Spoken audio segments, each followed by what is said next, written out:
사도행전 17장 1절에서 4절 말씀입니다. 그들이 암비볼리와 아볼로니아로 다녀가 데살로니가에 이르니 거기 유대인의 회당이 있는지라. 바울이 자기의 관례대로 그들에게로 들어가서 새 안식일에 성경을 가지고 강론하며 뜻을 풀어 그리스도가 해를 받고 죽은 자 가운데서 다시 살아나야 할 것을 증언하고 이르되 내가 너에게 전하는 이 예수가 곧 그리스도라 하니 그 중에 어떤 사람 곧 경건한 헬라인의 큰 무리와 적지 않은 귀 부인도 권함을 받고 바울과 실라를 따르나. 아멘. 할렐루야. 오늘도 좋은 날입니다. 사도행전 17장 1절에서 4절 말씀 묵상입니다. 오늘은 시기심의 죄라는 제목으로 말씀을 나누도록 하겠습니다. 사도 바울 일행은 빌립보를 떠나 두성을 거쳐 데살로니가에 도착했습니다. 사실 빌립보에서 데살로니가의 거리는 150km가 넘습니다. 그러니까 나흘 동안 쉬지 않고 걸어야 도착할 수 있는 곳이 데살로니가와 베레아입니다. 이 밖에도 바울 일행이 2차 전도 여행을 하면서 들린 곳이 아덴, 고린도, 에베소 여기가 추가가 됩니다. 그러니까 바울이 2차 전도 여행을 통해 들린 곳은 빌립보, 데살로니가, 베레아, 아덴, 고린도, 에베소와 같은 중요 도시입니다. 바울이 데살로니가에 도착하자 유대인 회당을 발견합니다. 빌립보에는 유대 사람들이 별로 살지 않아서 회당이 없었습니다. 그러나 데살로니가에는 적지 않은 유대인들이 거주하고 있었습니다. 2절을 보면 바울이 자기의 관례대로 그들에게로 들어가서 새 안식일에 성경을 가지고 강론했다 이렇게 말씀합니다. 여기에서 자기의 규례대로 이는 자기의 습관을 따라 라는 의미입니다. 누구나 사람은 자기의 습관이 있습니다. 몇 시에 일어나서 맨 처음 무엇을 봅니까?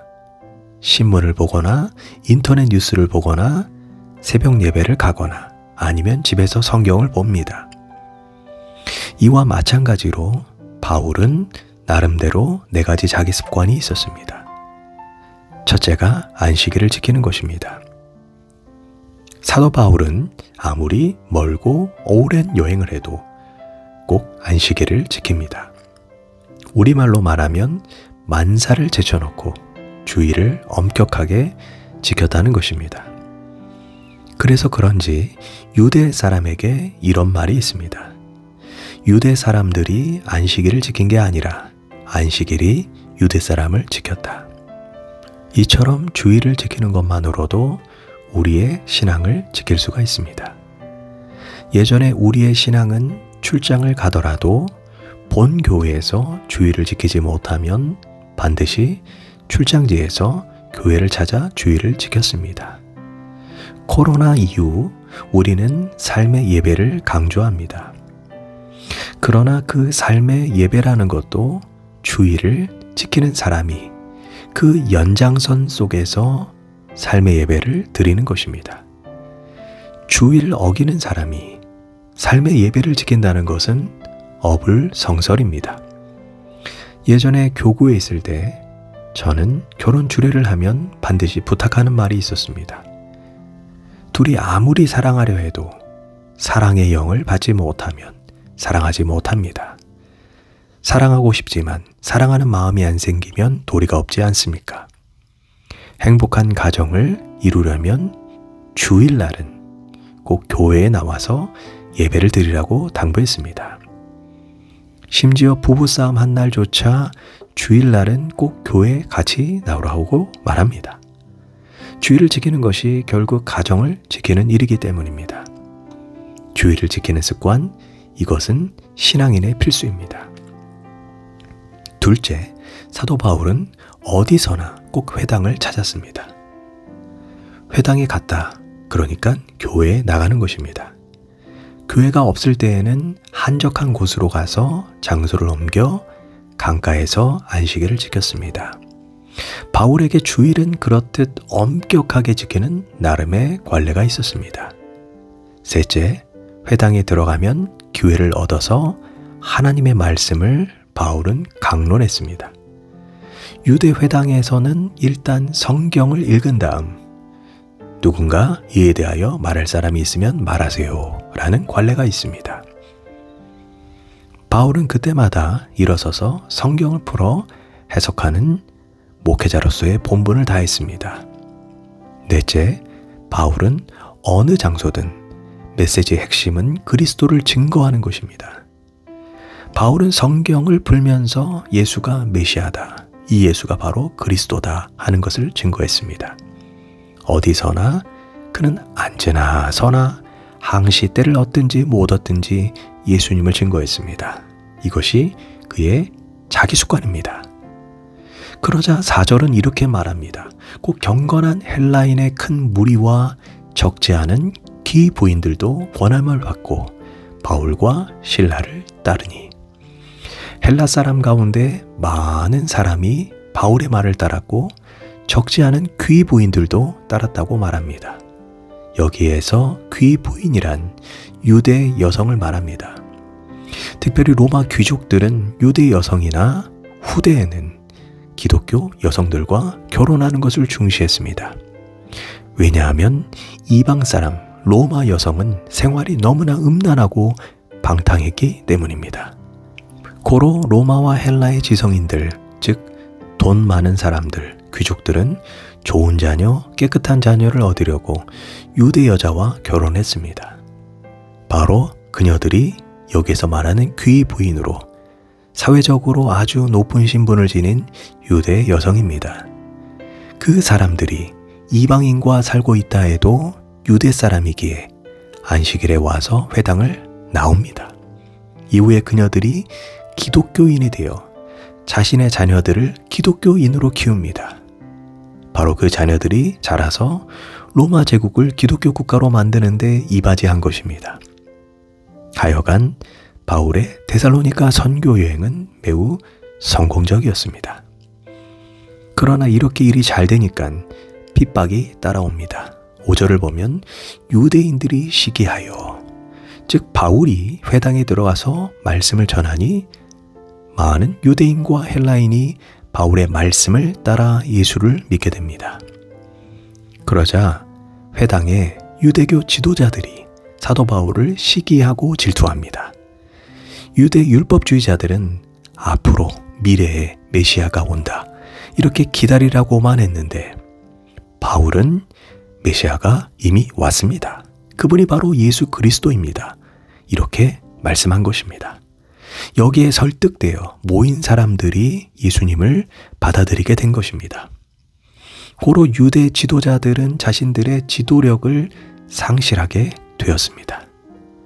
이럴 때 유대 지도자들도 회개하고 예수님을 믿으면 좋겠으나 그렇지 못하고 시기와 질투심이 생겨 바울과 실라를 핍박하게 된 것입니다. 에릭슨이라는 심리학자는 시기와 질투의 근본 원인은 열등의식이라고 했습니다. 맞습니다. 자신은 그럴 수 없기 때문에 자기가 더 잘할 수 있으면 무엇 때문에 질투하겠습니까? 자기보다 못한 사람에게 질투하는 것을 보았습니까? 그렇지 않습니다.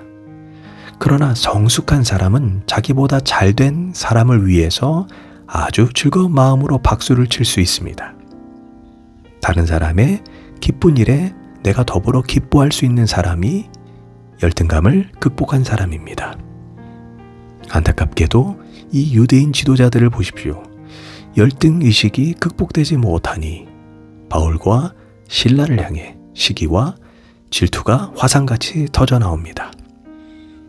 알다시피 예수님을 죽게 만든 그 죄도 시기와 질투입니다. 가야바와 그 당시 지도자들이 예수님을 십자가에 못 박아 죽인 이유가 물질 때문도 권력 때문도 아닌 시기와 질투심입니다.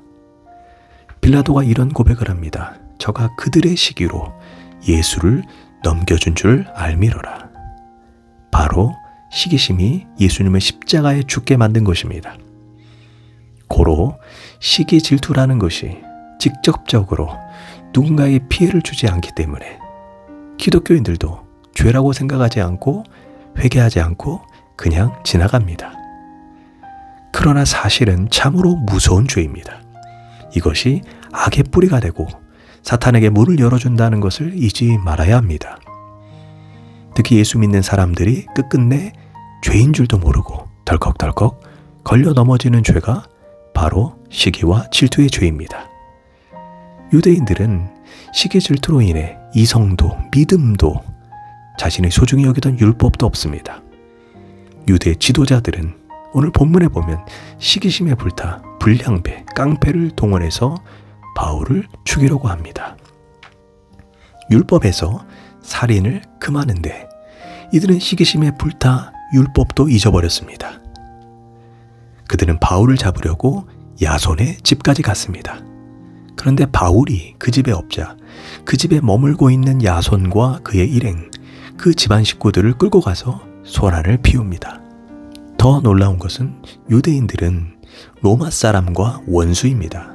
그런데 오직 바울을 죽이기 위한 목적으로 로마 사람들과 타협하며 바울이 가이사의 명을 거역하여 말하되 다른 임금 곧 예수라는 이가 있다 하더라. 이렇게 말합니다. 아니 언제부터 자신들이 가이사에게 충성했습니까? 유대인들은 본래 로마의 황제 가이사를 증오합니다.